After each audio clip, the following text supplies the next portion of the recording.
That's all right. Everybody just missed the opening. Am I recording? Recording. Yes, I am recording. And now I'm going to share a screen and go to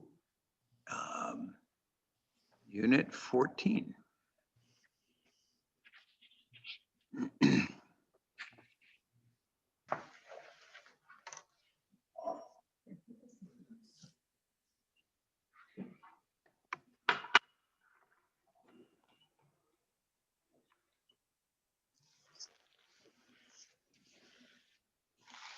Here we go. Okay, these are some slides that I've placed into the context of First and Second Kings. And I think everybody can see the slides. And I'd like for you to just take a look at all that list. We won't spend much time on this right now, but I'd like for you to think through what are the 5 qualities, positive, that you would pick for a leader. Let's say a governor or a senator or a president, of these lists of characteristics, what would you say are 5 top things? So just very quickly, what are some things that you could see on the list? Can you see it well enough? Yep. Okay. Visionary. Somebody who's visionary, okay? Trusted, okay? Fair-minded. Fair-minded, okay? That's 3. Ability to speak, maybe. Ability to speak, okay. Somebody who's able to really converse well, okay? What was it? Self-disciplined is the 5th one that just came up, okay? And there's others that are on there that are good. Although some of them you may not want. You may not want, I noticed none of you picked religious. Yes. Okay. Good looking, close second. A close second, okay, that's late, okay. All right, angry and passionate, you didn't pick that. You didn't pick critical, or you didn't pick good looking, but do you know how many times candidates are picked because they're good looking? Okay, all right. Now, even in the Bible is right, even in the Bible. Although, if you think through the characteristics that that God chose for some leaders, let's take Moses, for example. Okay, who said speaks well? Moses had a speech problem, and yet God chose him. Moses was not necessarily self-disciplined, especially since he had run off after I could put up some of the negative qualities. You know, what are the negative qualities that you would pick? We probably would say a negative quality was a disability of speaking or somebody who was too quiet. Well, Moses was known as being meek. Has vision. He didn't have vision until a little later on. He was not necessarily diplomatic because he didn't come in a diplomatic. I don't think we'd pick somebody who's old, and yet Moses was old. He was 80 years old or something when he was chosen. Some of the qualities that we tend to think are what God would want in a leader, notably that they would be probably the firstborn, you know, they'd be the oldest in the family. That's not what God chooses, nor does God find God's self limited to just the pecking order of the way things are supposed to be. There's sometimes things work this way, sometimes they don't. The book of 1 Samuel and 2 Samuel is dealing with what are the qualities that are really going to make up a leader? And when can those qualities turn bad? When can they turn on their head? When can things become a problem? So we're in 1 Samuel. We'll be looking at several chapters in the. I'm just going to walk you through the story of 1 Samuel by using this map that's on the screen. And the map starts off with, this is the map of Israel. You can see the Sea of, what we now call the Sea of Galilee. Oh, where's my arrow? Way up here by my arrow. And down here is the Dead Sea. This is the Jordan River. This is Jerusalem, which became the capital under David. But Jerusalem was actually a foreign city during this time of what we'll call the colonial Israel, when they were tribal. And they had, of course, the 12 tribes scattered. I should have called up that other slide. The 12 tribes, the 12 colonies were all over the place. And the opening scenes happen right here where you just saw that. That's a picture of the Ark of the Covenant come up. The Ark of the Covenant was the symbol of Israel. Kind of like we would say, maybe a flag would be a symbol for us, but actually the Ark of the Covenant was technically the seat or the footstool of where God was supposed to touch down in Israel's history. The Ark of the Covenant kept the 10 Commandments, it kept the covenant, that whole promise of God. So if the Ark of the Covenant, which would be carried by 4 to 6 people, if the Ark of the Covenant was in Shiloh, guess where the most important city was in Israel? And whoever had Shiloh, whichever tribe had Shiloh, was probably the one that considered themselves the most important. So you start to get pecking orders of some tribes feeling like we're neglected because we're way out and we can't come in. We have other cities or other tribes that think, hey, it should be over here with us because we've got more of an economy. We're the ones that are better suited.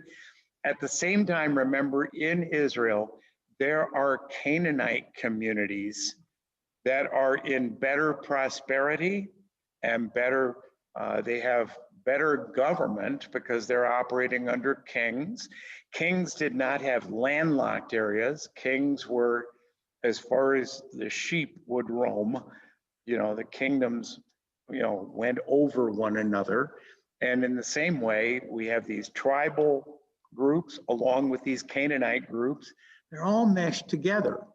And you have this move of, where do you get your authority from? Okay.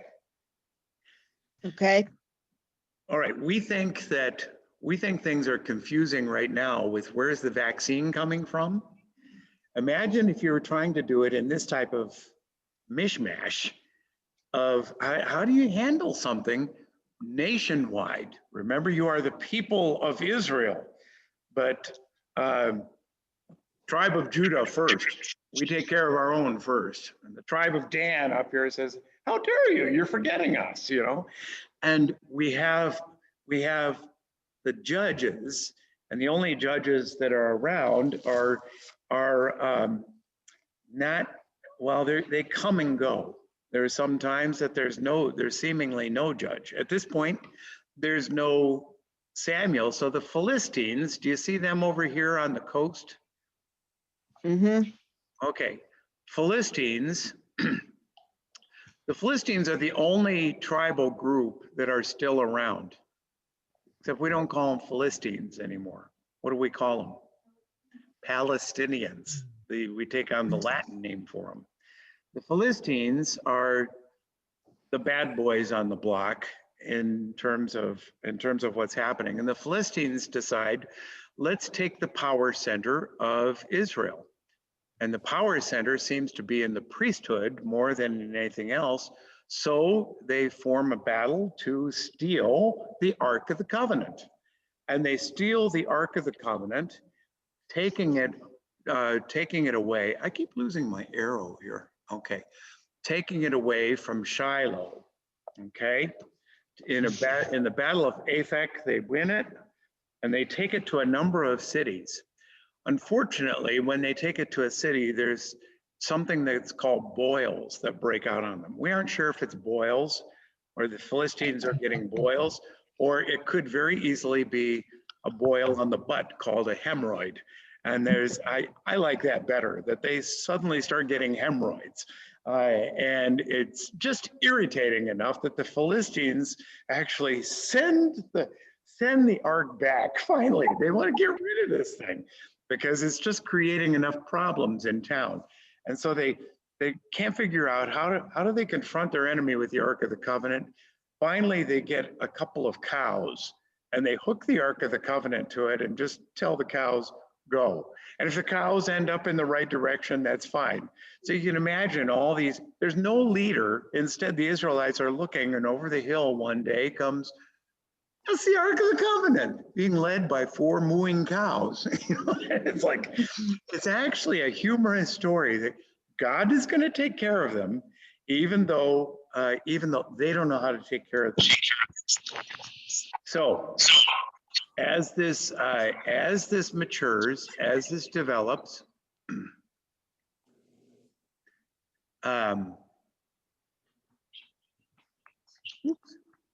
okay, there's the Philistines taking the ark, okay, to Ashdod. I got to get it going all the way back to Kiriath Jearim. You can see it takes a roundabout route until finally it ends up and is cared for. And it's going to sit there at Kiriath Jearim,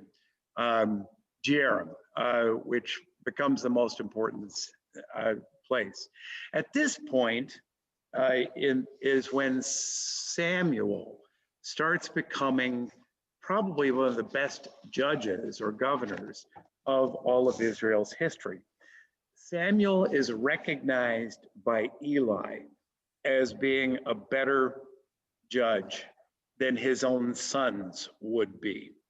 And Eli, in one at least fitting moment, bequeaths some sense of power over to Samuel. Of course, the question becomes, how do the people recognize Samuel if this isn't a normal order of things?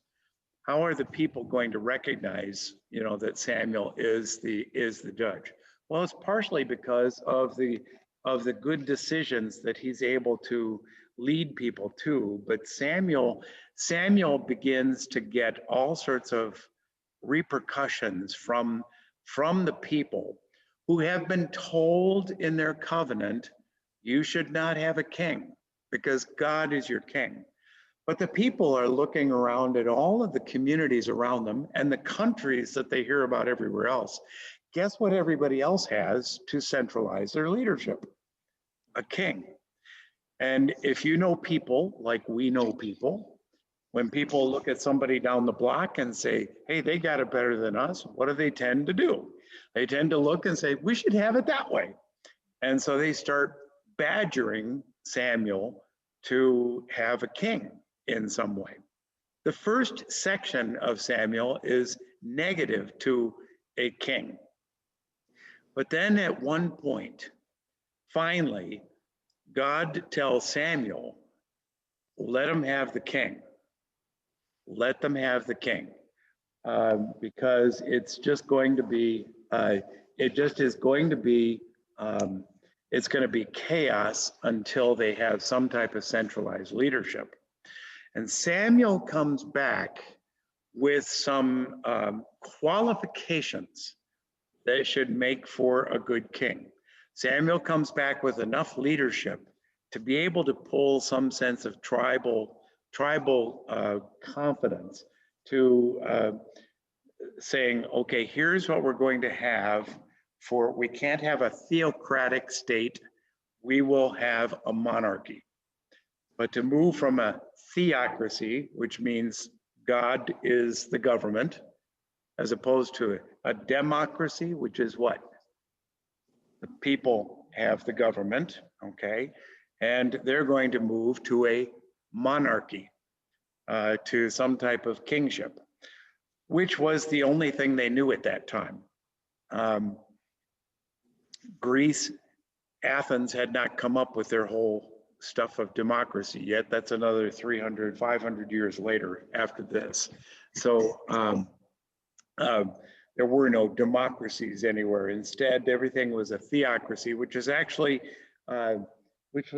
just an attempt to be able to have some sense of power. The problem was in all monarchies at this point, the monarch, because he was the king who had the most wealth, who had the army, who had control politically, the king easily in any other government became looked at as equivalent to whom? God, okay? We even see that in Jesus's time when the Caesars of Rome start to take on something of being deified. They are God because they got the clout, they got the power. Samuel warns the people, watch out. You don't know how power, how does the line go? Power corrupts and absolute power corrupts absolutely. Watch out, because as soon as these kings have power, we no longer have, we have to be careful that there is a separation of church and state, not the way we think of it. We think of the church should not be manipulated by the state. Here it was the church, not a church, the religious community should have as much, if not more power than the king. How long do you think that worked? Not very long. Not very long. And what we're going to see tonight is how things changed, specifically under the greatest king Israel had, David. There was just it's a beautiful story and it's a tragic story at the same time. But Samuel is a reminder of this, and it's actually reminding people that you know, you're not going to be able to pick a king who doesn't have some sense of that power go to their head. So what happens next is, should we have a king or a prince? And the answer becomes, yes, we will. So at this point, we have the Ammonites. You see the little yellow arrow at the right-hand side up here? Mhm. The Ammonites start to invade Jabesh Gilead. And we have another story of somebody who kind of comes to leadership trying to help the people of Jabesh Gilead. His name is Saul. And when Samuel begins to hear about it, this is in the middle of 1 Samuel, when Samuel begins to hear about it, he goes up to find Saul because he thinks, okay, he's the one that's kind of chosen. You pick our king. Of course, after you pick the king, he still has to be, you can't have authority over people until people let you have authority over them. Does that make sense? So the question is going to become, what tribe is this king going to come out of? What power is he going to have already? And Samuel picks a king who has some some military clout, because he saves Jabesh Gilead. But when Samuel goes to find him, he finds that he's hiding behind the mules. He's working with mules. There's a humility that works with Samuel that just is not quite able to that isn't behind Saul, but behind Saul, that takes a little bit of time before it becomes part of the before it becomes recognized as the Spirit of the Lord is actually upon this one. And the Spirit of the Lord starts with Samuel and Saul having meals together. and beginning this reign. And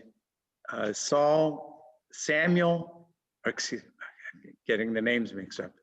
It is, as Harry says, it's significant that Saul is getting his advice from a priest, that there is this relationship. Now, I have to cut to the chase on this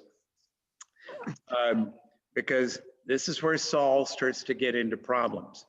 Even though Saul is able to formalize some form of government and get some of the tribes, not all of the tribes, but get some of the tribes united around him as a king. You have to remember, trying to get these different colonies, to accept, okay, yeah, we'll accept Saul, even though he's from a different tribe. Fortunately, Saul had relationships in 2 tribes, so that immediately blended a couple of tribes together. And there was a sense of Saul uniting people. But then Saul started to feel his authority a little bit too much. And he gets into trouble 2 times.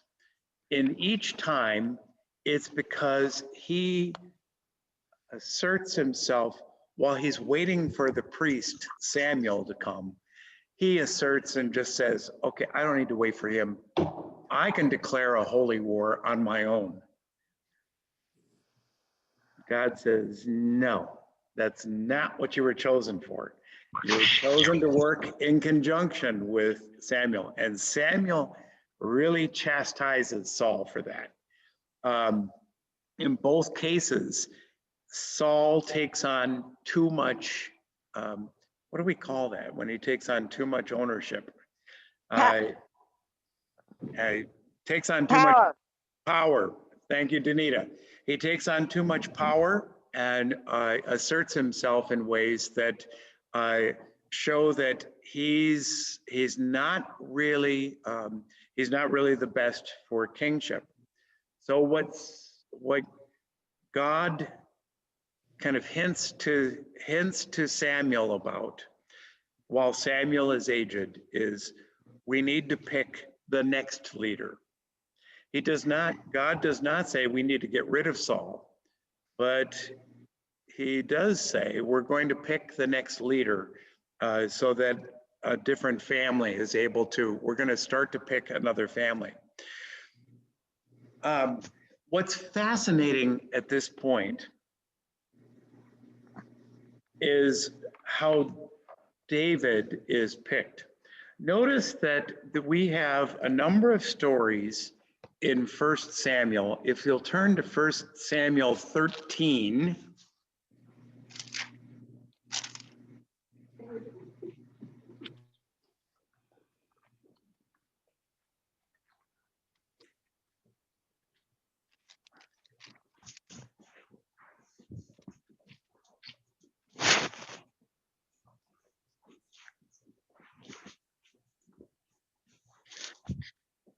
I said 13. If you start at 16, 1 Samuel 16. Here's where the Lord says to Samuel, how long are you going to grieve for this government? I've rejected it. What I want you to do is start preparing for the next government. Get your horn of oil so that you can anoint the next king. And I'm sending you, and Samuel has this sense, he's supposed to go to Jesse's family, who's in the Bethlehem area of Israel. And he's supposed to go to Jesse's family. And he has to go secretly because he knows that Saul has a streak of jealousy. Okay? Is jealousy good for a king to have? No. It's going to be one of Saul's greatest downfalls. Jealousy takes over even when the situation doesn't merit it. But Samuel doesn't know what exactly he's going for, but we get this lengthy story when he arrives in Bethlehem, and they know who he is, and he asks everybody, would you please kind of have a religious ceremony, consecrate yourself, because I have a job to do. And then he invites Jesse, would you send your sons to me? And Jesse goes from oldest to youngest. He goes from the most well-educated, the most powerful, the one with the most sheep. He goes from the one who has the biggest military record, all of them. Saul looks at him and goes, no, no, not that one, not that one. Finally, when there's almost nobody left, who do they call for? The youngest one, who is doing what? He's out watching sheep, okay? He's out watching sheep, and they bring him in. And we're told this kid comes in, okay? When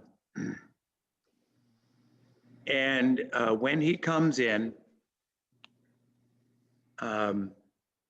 actually, Saul even has to ask Jesse, would you get the one son you didn't tell me about? And so Jesse takes a donkey, goes and with a skin of wine and a young goat, and sent them with his son David to Saul. And when David comes into Saul's presence, Saul goes, this is the one. Samuel's present. And he picks David, excuse me, I'm sorry, I skipped ahead. I skipped ahead because Samuel, yeah, he comes to Samuel and the Lord tells Samuel, anoint this one. He does, but recognize David is anointed as the next king. But does this set up a problem? Yes. Right, okay? Because how are kings usually chosen? By people. By lineage. Not voted for, they're chosen by lineage. So the next king should be Jonathan, the son of Saul. But God has said, no, the next king is going to be David. You can imagine Samuel going, okay, how do we get there? How do we get there from a shepherd who's rather ruddy looking, how do we get there? And they start moving. There are some ways that we begin to see David as being very electable as a king. One is he has some service in the court. He ends up getting hooked up with Saul. Saul sees this kid and goes, yeah, I'd like to have him as one of my armor bearers. He could be a servant to me. So we got David into the courthouse. We got David into the whole story. Then we get David's military chutzpah, okay? The most famous story that everybody knows is David has to fight one of the Philistines. Who's the Philistine he has to fight? Goliath, okay? Goliath is somewhere around 10 feet tall, a little taller than Dusty, okay? Okay. He throws a spear that's about the size of a telephone pole, okay? We don't know much about these giants. We think that there were several of these giants. Goliath may have actually been a title, kind of like lieutenant, not just a name. But anyway, this Goliath comes into the picture, and David just happens to be bringing lunch to his brothers who are fighting a battle against the Philistines with Goliath being the center of the battle. And as David is bringing his lunch to his brothers, he sees the Philistine taunting all the Israelites, and he sees all the Israelites cowering, including King Saul. And David says, let me at him. Let me at him. Because why should this guy taunt the people who belong to the God of Israel? We see David's religious sense come out, at least confidence. When his brothers try to put him down, and when others try to put David out, David is insistent. Saul finally accepts it, and what does Saul try to do in order to send David down? Tries to put all of his armor on him. The armor is too much, okay? And David goes down with, everybody knows what he carried with him? Slingshot. A slingshot and About, five smooth stones. Okay. Mhm. And he deals with the taunts of Saul, who has promised, if anybody can take down this guy, you can marry my first daughter. In other words, you can become a prince in the family. David, we know the story. He takes down Goliath. And when Goliath is down and David comes back, people are cheering. Who are they cheering? David. What happens to Saul? Jealousy streak, especially when people start singing in the towns at different times. They start singing, Saul has killed his thousands, but David kills 10,000s, you know. David is the greater one. And Saul doesn't honor his promise. He has David marry Michal, his second daughter, not the first. He cheats him out of it. But now what we've got, imagine if you were trying to elect a king. What we've got is somebody who was chosen in the back room by the political leadership, namely Samuel. We have somebody who has military experience, and in fact, a rather remarkable military career of fighting Goliath. We have somebody who knows what the court is like. You get the sense David is being set up to be finally elected as king. Even though there's no election process, the point is, how are people going to accept the authority of David? And David at this point has to then start dealing with the jealousy of Saul. And he has to start pushing against all of this jealousy that's happening, so much so that he has to run. At one point, Saul is listening to, David is also fairly artistic because he's playing a harp or some type of stringed instrument and singing to calm down those evil spirits that are just happening in King Saul. But Saul one day is not charmed by David. He looks at David and he goes, you are my problem. You are the burr in my butt. And he takes his spear and chucks it at David, and David has to run. David starts to live on the lam. David is the first, by Saul, he would be considered the first terrorist in Israel. His whole campaign, David has to live in the wilderness, even though David several times has an opportunity to kill Saul and try to take the throne militarily. David resists. He does not want to do it by any surreptitious means. He's going to let things legitimately happen, but he has to do a number of things, some of which are funny. He even feigns being an idiot at one point so that he can get away from everything that's happening. But David and Saul tend to, there's several times that David spares Saul's life. Saul's jealousy, though, takes over to where Saul, in several battles, can no longer listen to any religious leaders, not of Israel. He starts listening to witches and to spirits.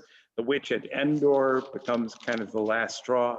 Saul is killed. In the meantime, the son of Saul, Jonathan, the high prince, has established enough of a friendship with David that he, see if I can go through this, that he, okay, I'm at that point, that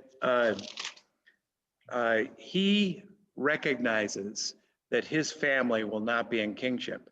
He pledges his friendship, his fealty to David. But he is killed in battle before anything can happen. And Saul, finally, when he realizes his own son's lives are taken, his house, the house of Saul, has collapsed. He takes his own life. David still honors him. We're at the book of 2 Samuel, David still honors him. Skip through here. By making sure the body of Saul is recognized, David has to consolidate the leadership. I'm going to go to the next.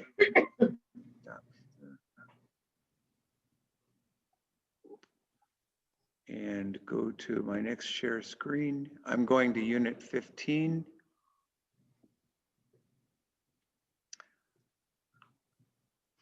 I know when we get into Crossways, this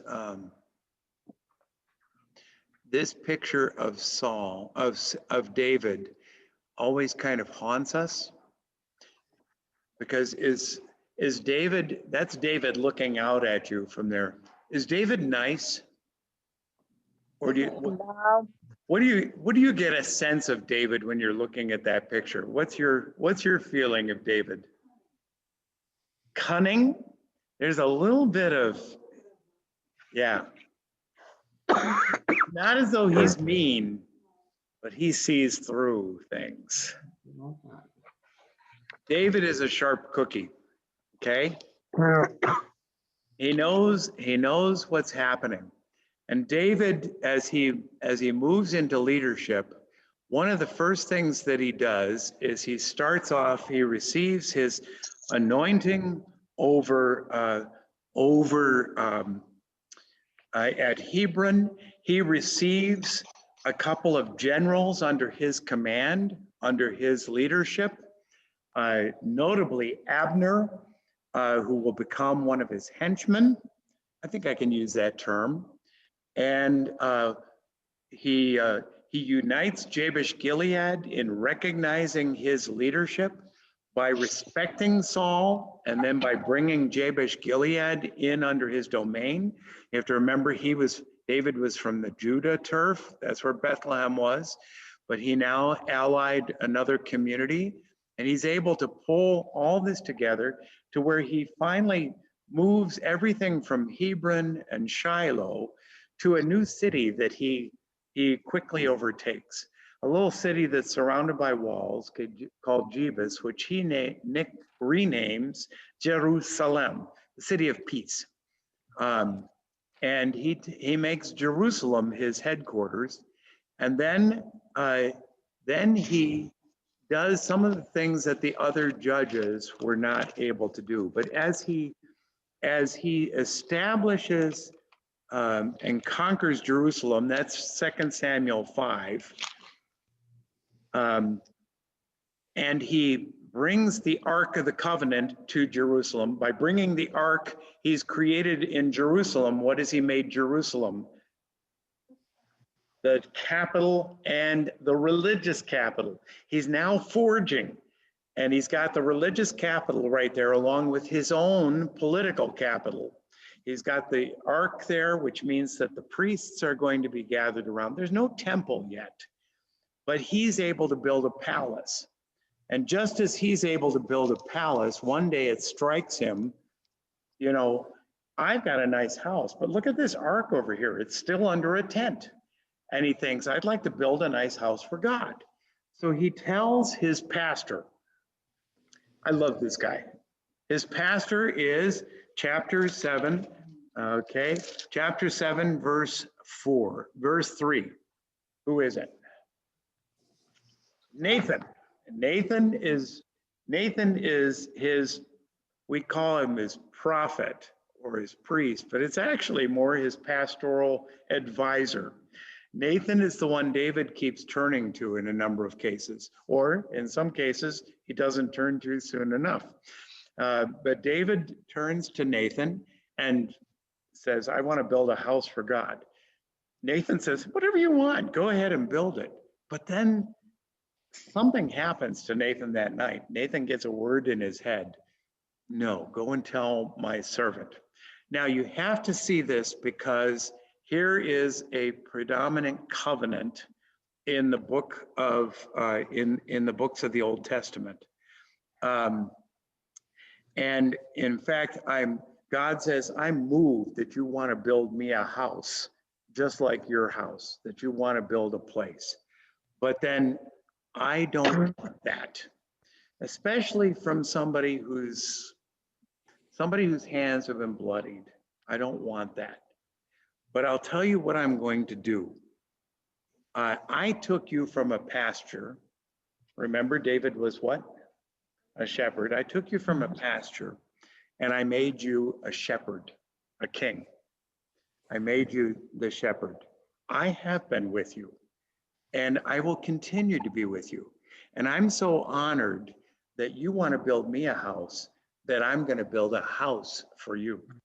Okay, now house in both languages, ours and Hebrew, means several things in that context. What does it mean? Say it again, Nancy. A place to live, for one thing, but also not just a kingdom, but a dynasty. Dynasty. The house, like the house of Tudor, is the royal house. I'm going to build a house for you.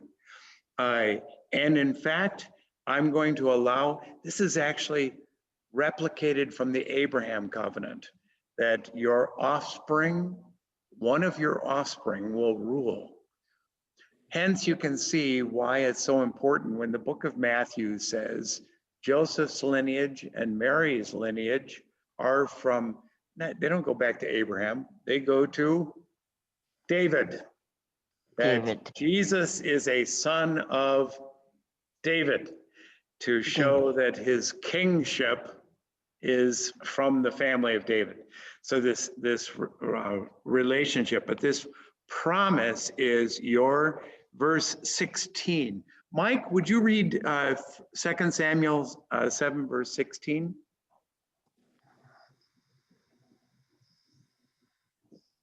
Oh, yeah. And you're muted, so. Okay. Oh, we got two mics. I'm sorry, I got another mic. Mike, okay, Mike DeBoer is here and he started reading, so. Oh, okay, Mike Mertz, he beat you. I'm gonna have you read later, okay? good. Saved by the bell. Go ahead, Mike, and read it nice and loud and they'll hear you.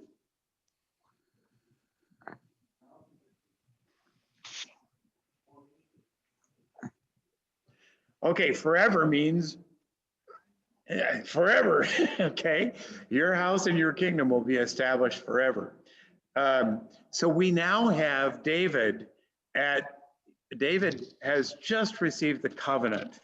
And David then goes out based on this covenant and starts in some victories that start to show that David, here we got the picture of God saying the kingship of David is going to go forever. That's what all these crowns are up here on David's head.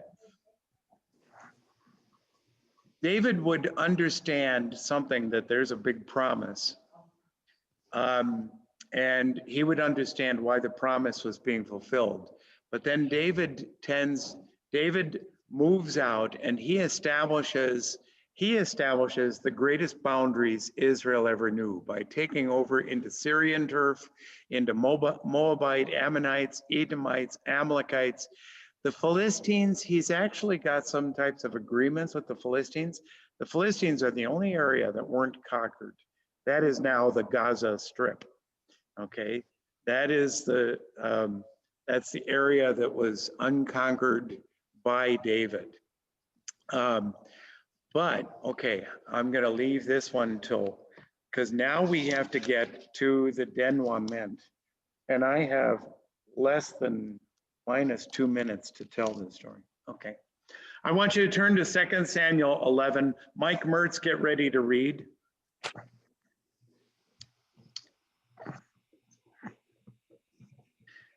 Okay, this is a story that's familiar to all of us, and I'm sorry, I'm going to cut to the chase on this story. This story goes for 2 chapters, chapter 11 and chapter 12.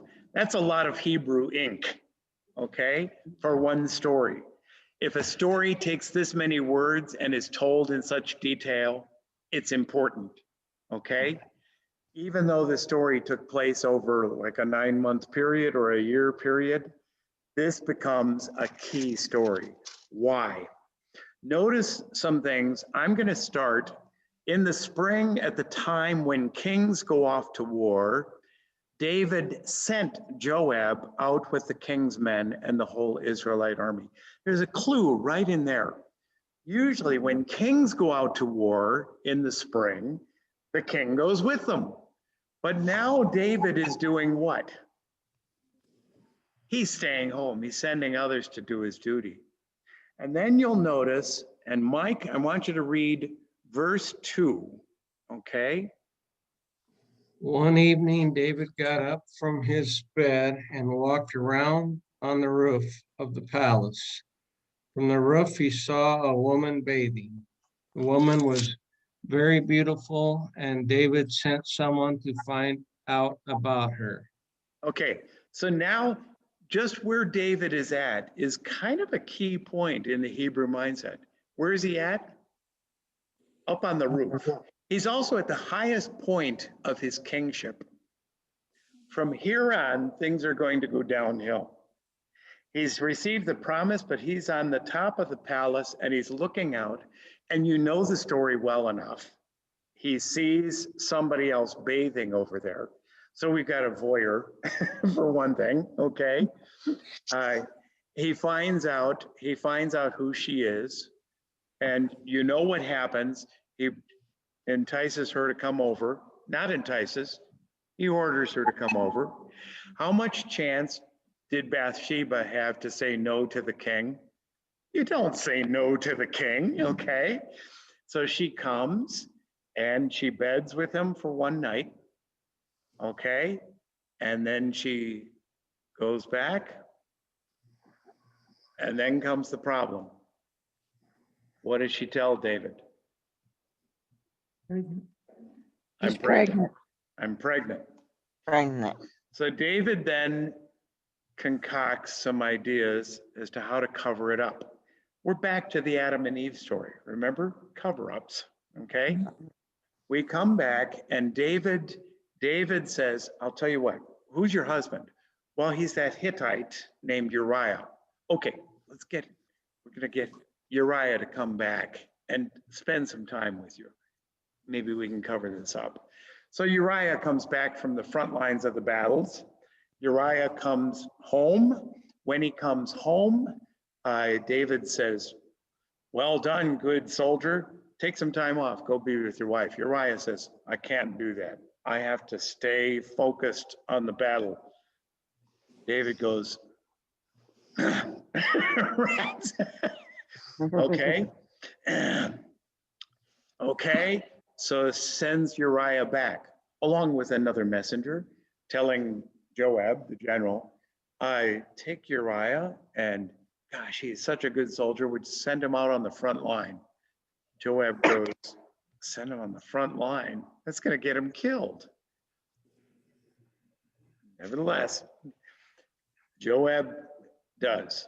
And he sends back word when he thinks David's going to be, I did what you ordered, you know, and Uriah was killed. David inside goes, okay, good. And then he mourns for Uriah the Hittite. And then he brings Bathsheba to his house. And he thinks, okay, I can marry her. Even though he's already got 3 other wives so far, he now has Bathsheba. He got away with it, didn't he? Yep. Uh-huh. Except he has this rather nosy pastor, Nathan, who Nathan comes into him and says, Quinn, I've got a story I need to share with you. There is, and he does it in a parable. He tells about a rich man who had a traveler come, and the traveler needed to be fed. The rich man didn't want to butcher any of his own sheep, so he took a poor little lamb that belonged to a poor man down the street, and he butchered that poor lamb for that traveler. You know, King, what do you think about that? And the king said, that man ought to be hung. He ought to be shot. And Nathan said, you the man. Yeah, you the man. And that's when David collapses. Now, I give this, Kate knows this, I use this as a test to my confirmation students.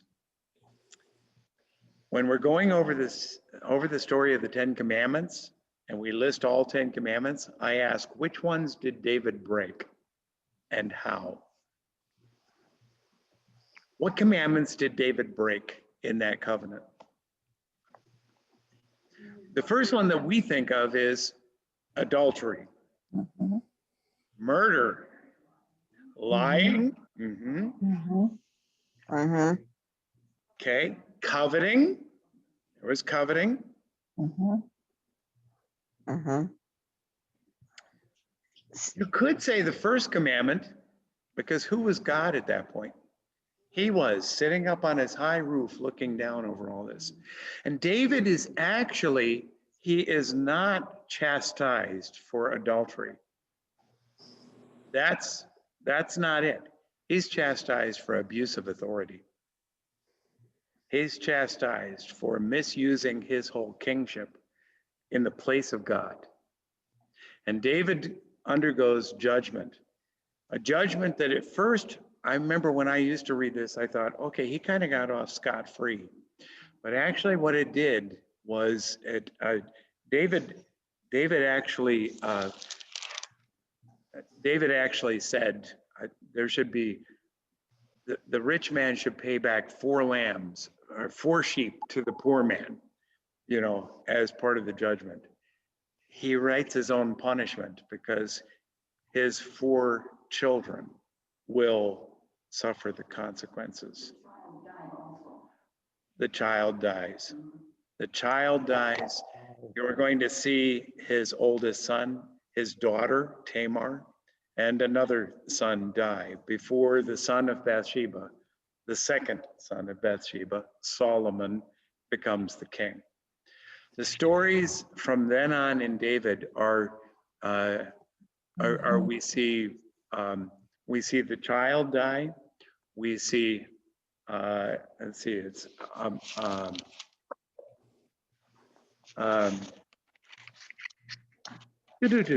I don't have them all in my head as to which one is which, but we see the second son die. Actually, I think it's Amnon. You know, Amnon falls in love with his stepsister Tamar. He rapes her. Tamar and her brother Absalom come to the king to say, Amnon, our stepbrother, raped your daughter. David's reaction is, boys will be boys. Absalom becomes furious at what happened to his sister, and there is insurrection in the house. And also Absalom, at that point, you get a sense he gives up on his father David, and he starts his own rebellion.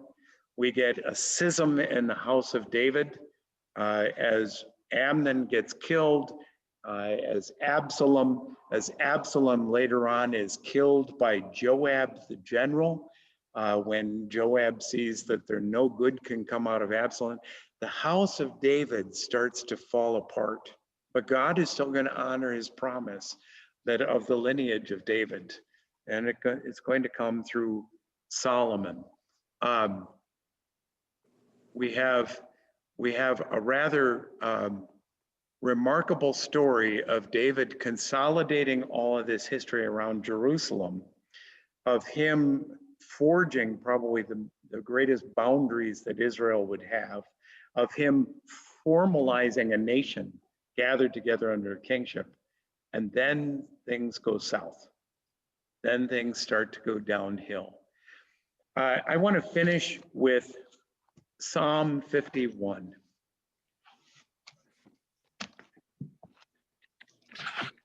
David became known for his type of literature, even though there's a number of Psalms that say they are Psalms of David. That could mean of a style of David or of the family of David. but Psalm 51 is invariably attributed to David's remorse over, and I think it's fitting for us to use this at this week of Lent, his remorse over everything that happened, particularly with Bathsheba. When he turns back to God, he becomes known as the most faithful of the kings, even though these atrocious things happened under David and then in David's family. His faithfulness is not manifest because he kept purity. That isn't it. But it's because he knew who to turn to with his own sense of remorse and repentance. So we get in, let's see, I'm going to have different people read some different verses. I'm going to have Barb, would you read, Barb Mertz, would you read verses 1 and 2? Sure. Have mercy on me, O God, according to your unfailing love, according to your great compassion. Blot out my transgressions, wash away all my iniquity, and cleanse me from my sin. Notice that there is no self-justification in here. I'm sorry, I did it because this. It's just, you have mercy, God, because of who you are, not because of who I am or am not, okay? And then verses 3 and 4. Judy, could I get you to read? Are you muted? No. No. Oh, okay. For I know my transgressions and my sin is always before me. Against you, you only have I sinned and done what is evil in your sight, so that you have proved right when you speak and justified when you judge. Notice my sin is always before me. Just imagine each time he's seeing his son, each time he's seeing, okay? This is, he recognizes, this is not just something that he can get away with in forgiving. He recognizes there's consequences that he's going to have to deal with. We're going to skip down to verse 10. And let's see. Danita, do you want to try to read verse 10? I don't have my Bible with me. Okay, all right. Then Bible. all right, we'll go to Kate, go ahead.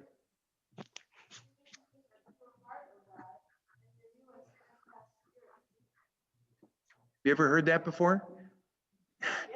Yeah, yesterday we used it a lot yesterday, didn't we? Yeah.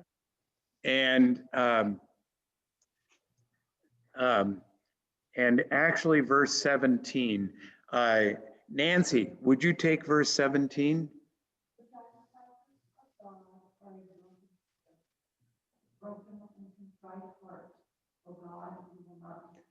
So here's Psalm 51, which is, I think, a fitting close to the story of David. Just a recognition that he must come with, not with his own power, not with his own prestige, but he has to come with his own faithfulness to the God who actually is able to bring redemption. I think a fitting close for tonight. We'll get into next week. You could read the books of 1st and 2nd Kings, but you're going to find them very repetitive. So you may want to spend a little more time just reading through the book of Solomon, especially the building of the temple. Book of 1st Kings with the story of Solomon. And then right after Solomon comes a civil war that breaks Israel apart. Everything that David has built, it's just lasted for one generation. You may want to read into the next part and just see if you can figure out what led the tribes to break apart, what led for them to have a northern kingdom and a southern kingdom. We'll spend a little bit of time on all of that. We'll also spend time on what is this temple about? And is this temple the center of everything that should be happening in Israel? I believe, and I'll give you some credence for it, I think that there were two strands in the Old Testament. One group that said, yes, we need to keep a priestly order in the temple and everything has to be centralized there. But there's another strand, notably the prophets, who said, God doesn't only speak in the temple. God is able to speak. His word is bigger than the temple. They were not temple bashers, but they recognized all power isn't centered in the temple. And we're going to talk about how something that I think some of our evangelical friends tend to neglect. They tend to think that, okay, once the temple was built, that's where everything was supposed to be. You could read in the Old Testament and see, now the temple had its corruption of its own, and God had to set other forces to make sure that his voice was heard in different ways. And those voices, we're going to be preparing to hear, what were the prophets about? None of the prophets spoke in the temple. Okay. Okay. All right. So again, that's a brief survey. I'm going to stop recording at this point, but I would like to put some prayers forward quickly. We haven't seen Verla. I should give her a call just to see how she's doing. I just found out that Sandy Culler is having hip surgery next week. So she's able to play this Sunday, but she's going to be needing, she's going to be recuperating over the next weeks. Other prayers? The hold on, Mike. The people of Texas, okay, especially with all of the storms that hit and the rolling blackouts they had. I think I'll also put, and everybody else affected by the bitter cold. Go ahead, Mike. Our neighbor Ben's gonna have open heart surgery tomorrow. Got taken to Lincoln yesterday, so. What's his name? Ben, Okay. Which reminds me, we'll pray for Gail Miller, who's having his heart looked at this next week, and he's looking at surgery. Deb didn't come on today. I was going to sing happy birthday to Deb. What I was going to do is have you turn to Judges, the book of Judges, and I was going to say, read this passage, and it says, Deborah sang a song at this point, and I was going to say, well, my version reads, we sang a song to Deborah, and we were going to sing happy birthday. So, oh well. Other prayers? Gracious Lord, we pray for all who are ill. First, we remember Verla and those who are facing surgeries like Sandy and Gail, for Ben, who's going to be having heart surgery, for others who may be recuperating from illnesses in different ways, we lift them up before you and ask that your hand of healing would surround them. Lord, in your mercy, hear.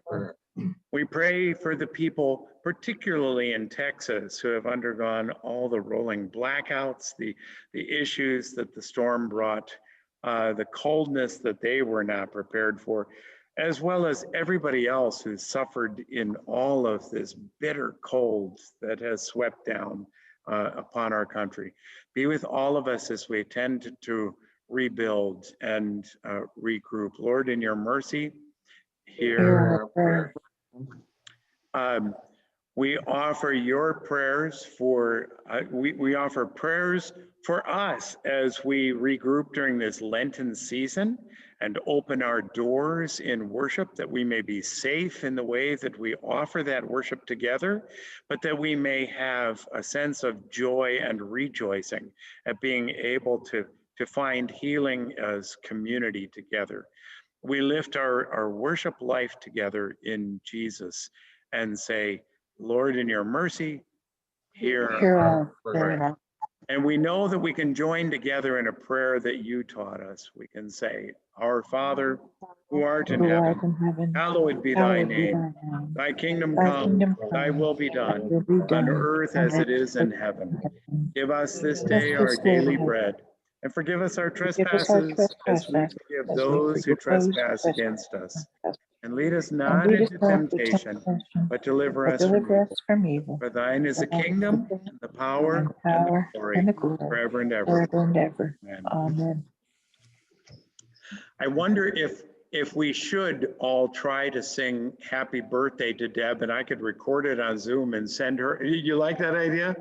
All right, I'm going to start another Zoom recording here. Where did my arrow go? It's already recording. I thought I turned it off. It says recording. I'll stop it and start it again. That's what I'm going to try to do if I can get down there. There it is. Oh, okay. Stop recording.